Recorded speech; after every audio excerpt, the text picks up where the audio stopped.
Hey there, I'm Zeke. I'm out in my workshop, and I'd like to ask you to imagine along with me. Imagine you turned on your morning news a few weeks ago, and the teleprompter reader told you this story.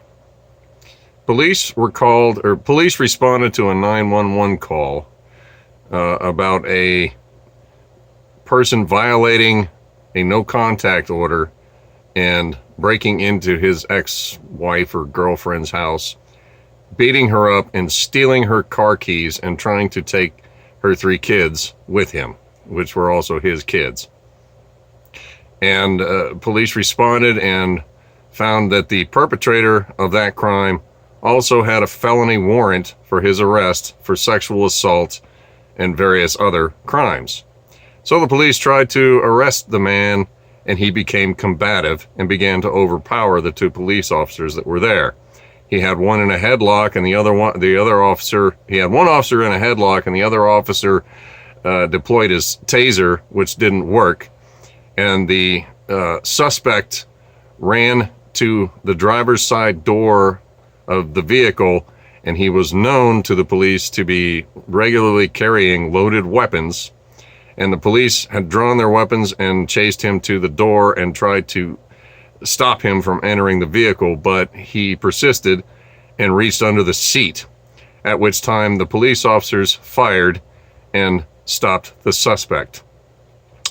The police officers are on administrative leave pending investigation, and the suspect is in the hospital in critical condition.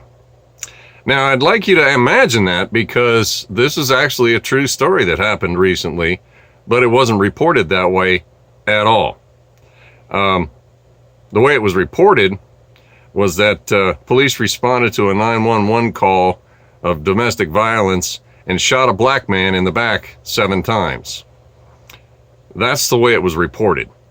All of this information was available to the reporters, but they just chose not to report it to the American people in that way.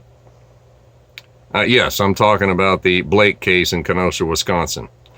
And this is very similar to just about every case of police violence against black people over the past couple of years. In most cases, the shootings from the police were justified, but it's not being reported in that way. We're being lied to, America. We're being lied to a lot. And I'm afraid there are a whole lot of my fellow Americans who aren't noticing the lies. And as you look around the streets of our great cities and see the decay and the destruction and the chaos that's going on out there, ask yourself, why is it happening? Is it all really Donald Trump's fault? No, I don't think so. Well, there's my thoughts on it. You have a great day.